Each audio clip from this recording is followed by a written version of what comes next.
Este fin de semana, el sábado más precisamente, en Mendoza, tuvo lugar un evento que nos sacó, o al menos a mí, me sacó un poco de la ferocidad de la interna, de la que tanto se habla al interior de la coalición de gobierno. En realidad fue un evento político donde se habló de política, y si bien las internas son la parte de la política, también los proyectos son una parte indispensable. Sobre todo, hablar de proyectos es hablar de futuro. De hecho, este evento se llamó Peronismo Futuro. Peronismo Futuro fue convocado por una mujer, Anabel Fernández Sagasti, senadora por Mendoza, titular del PJ mendocino, candidata a gobernadora también por la provincia, pero en este caso además militante de la Cámpora y muy una persona de muchísima intimidad, cercanía, proximidad con la vicepresidenta Cristina Fernández de Kirchner.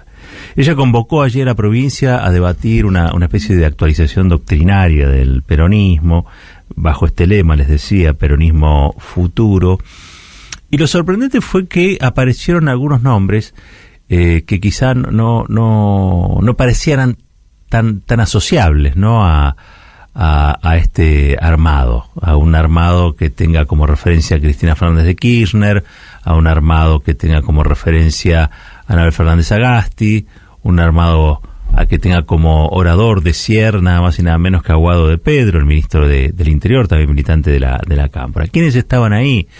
Bueno, además de Guado de Pedro, además de Anabel Fernández Sagasti, y además de Juliana Di Tulio, por poner a otra kirchnerista de paladar negro, lo que había allí era el peronismo salteño representado por Urtubey. Estaba Juan Manuel Urtubey, un hombre que coqueteó con Mauricio Macri, un hombre que siempre está presto ahí a 5 minutos de convertirse en el candidato del peronismo federal que sostienen los cordobeses y los santafesinos. Apareció por allí Adolfo Rodríguez Sá, el puntano, expresidente también, por poquitos días, pero expresidente al fin, actual senador, pero estaba allí en el evento.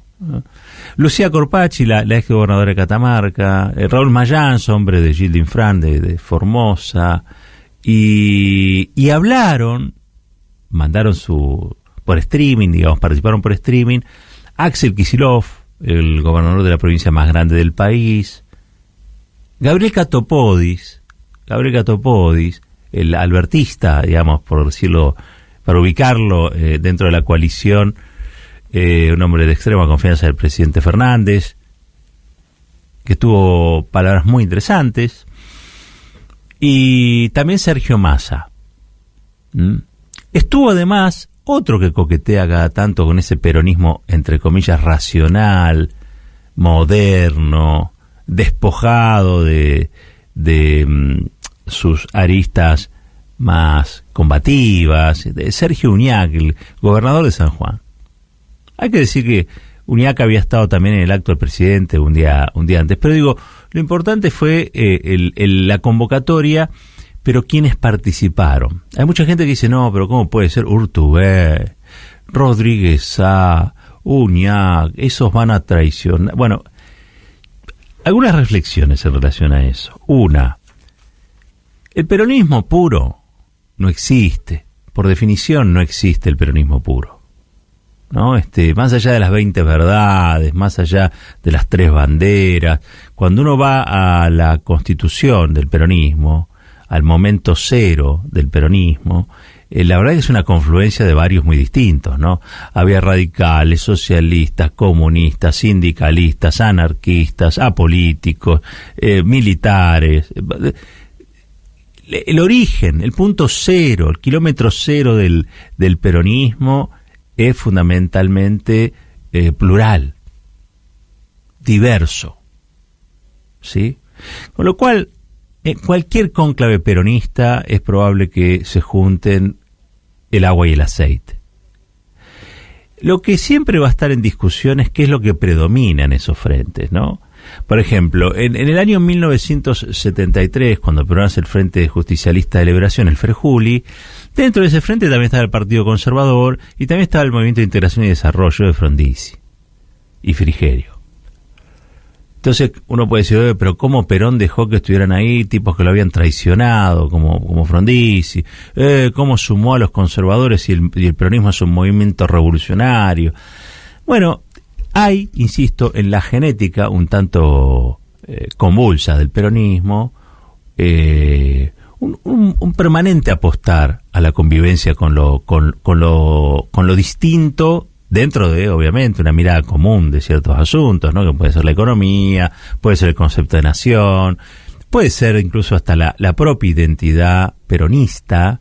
Siempre hay algún tipo de lugar para el matiz, ¿sí? De lugar para el matiz. Insisto que el problema es cuando se mezclan los ingredientes del peronismo, que es tan vasto. Yo estaba haciendo una enumeración el otro día, digo, peronista es la campera de cuero de Ubaldini, peronistas son las patillas de Menem. ¿Te gusta o no te gusta? ¿No? Peronista es Isabel Perón y Azucena Villaflor. Peronista es la lealtad de Vita y la traición de Bandor.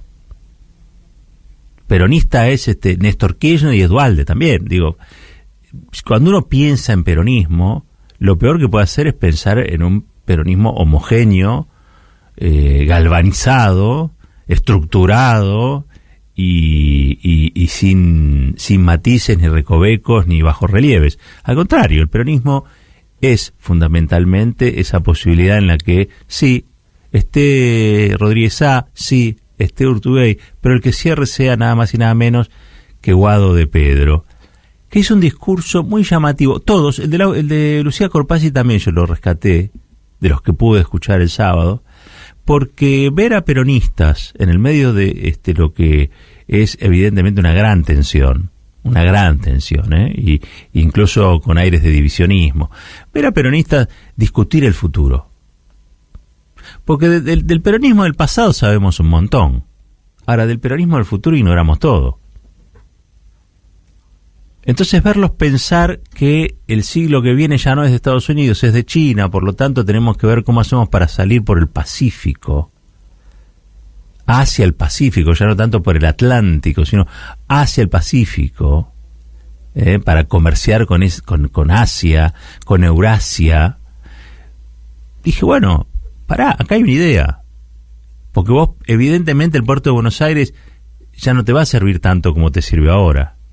La propuesta que hizo Guado de Pedro de que, por ejemplo, YPF vaya y estar en la Patagonia para que no pague aquí impuestos en la capital federal. ¿Qué tiene que estar pagando YPF impuestos en la capital federal? Porque aparte toda la opulencia de la capital federal es la pobreza y la miseria que se ve, o el subdesarrollo que se ve en el resto de las provincias. Y que el peronismo se hiciera cargo de ese discurso, ¿no? Un discurso federal, pero federal de verdad. Federal de verdad. Hablando de polos productivos, cosa que a mí me apasiona, porque cualquiera que haya recorrido la Argentina se da cuenta que tenemos todo para ser no un gran país, para ser varios países grandes a la vez.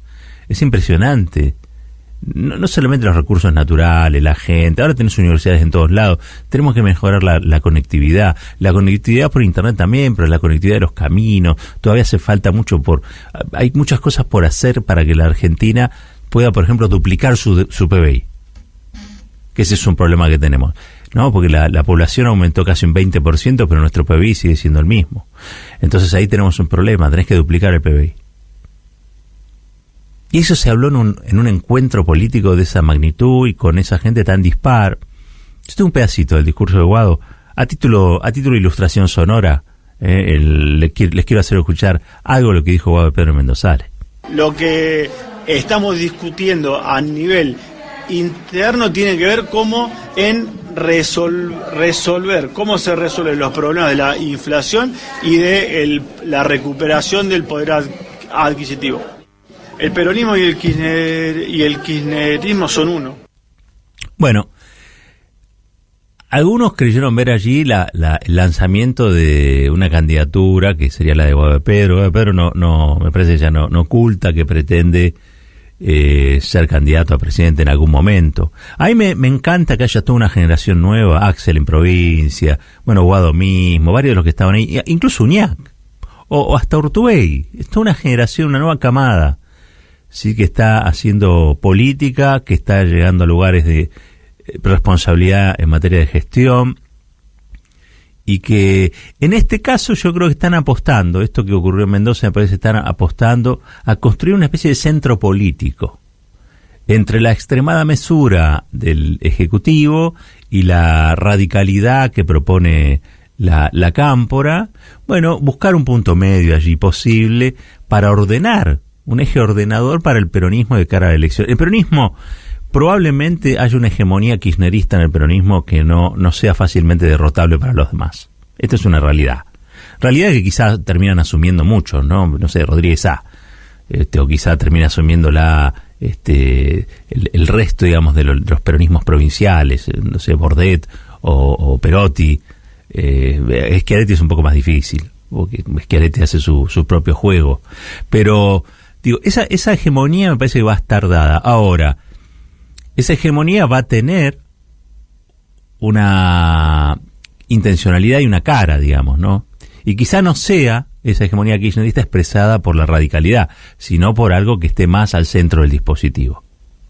Básicamente me parece que lo que está tratando de construir eso que representa Alberto Fernández, pero sin saber todavía si Alberto Fernández se presenta o no se presenta a la elección. Entonces, lo que no puede tener el peronismo es vacante ese lugar. ¿Se conduce o no se conduce? Y alguien tiene que expresar a los sectores que no son kirchneristas dentro del peronismo. Que los hay. Serán menos, serán pocos, pero los hay. Vos cuando hacés las cuentas en la elección, tenés que sumar. Y tenés que sumar de a uno. Y vos una elección la podés ganar por un punto y la podés perder por un punto. Entonces el diálogo, la conversación, es un estado de construcción permanente de la política también. Por supuesto lo haces desde un lugar, no es lo mismo, todos juntos, hagamos el consenso entre los que quieren el ajuste y los que no quieren el ajuste. No es imposible. No, pero dale, hagamos el consenso. No puedes hacer consenso entre los que quieren un aumento de salario y entre los que te aumentan los precios. Está difícil, ¿no? Ahora, lo que sí, dentro de lo que es un espectro peronista amplio, se puede encontrar un punto de acuerdo. De hecho, Urtubey, yo me acuerdo haberlo visto en actos con Cristina Fernández de Kirchner, con su poncho a lo Martín Miguel de Güemes, digamos, ¿no? Después, bueno, obviamente coqueteó con el macrismo, pero ¿quién no coqueteó con el macrismo? Bueno, hay sectores que no, pero esos sectores ya están representados por Cristina Kirchner. Quizá, no sé, Juan Manuel Urtubey sea mejor representante de esos sectores que el Chino Navarro, no lo sé. Son formas de pensar. Yo siempre digo, el peronismo es como el cubo mágico, ¿no? Digo, te da un montón de versiones posibles, de combinaciones posibles. Creo que el cubo mágico tiene algo así como 43 trillones de combinaciones. No sé si tantos, pero el peronismo también. El peronismo puede ser varias cosas juntas. El tema es quién conduce, qué hegemoniza. A título para cerrar, les traigo así nomás el audio de Urtubey hablando sobre este evento, hablando sobre Guado en particular. A ver. Para mí es un dirigente súper interesante porque tiene una profunda vocación, primero política y segundo de entender que desde el diálogo se construye. Él habla con todo el mundo y eso me parece que es un dato súper interesante. No solo el diálogo para mí no es un fin en sí mismo, es una herramienta de construcción y en este caso es la herramienta de construcción de un proyecto colectivo. Espero que lo puedan hacer. Hasta ahora el gobierno no lo ha podido hacer. Entonces, me parece que tener dirigentes con los cuales puedan hablar está muy bueno. Bueno, elogios de Urtubey a Guado de Pedro, el ministro del Interior, con algunas cosas que nosotros mismos estábamos destacando de la personalidad o de la figura del ministro, que aportan evidentemente a un mayor grado de conversación entre sectores que parecieran ser por momentos o parecieran estar en puntos antagónicos. Bueno, vemos que no es tan así. Esto para los que tienen quizá una mirada de Cristina demasiado cerrada. Miren, Cristina habla con todos, y lo bien que hace. Cristina habla con todos, con los que piensan como ella y con los que no piensan como ella. Después toma la decisión. Y esa decisión es una decisión suya, la propia, la personal. Pero habla con todos. Es indispensable. Uno no puede encerrarse. No puede mantenerse aislado del resto. Por eso me parece que haya vuelto al interior de la coalición la charla y la conversación, ya no sobre las cuestiones de la interna, sino también sobre, proyectos de país. Un proyecto de país. ¿Qué vamos a hacer con este país en el futuro?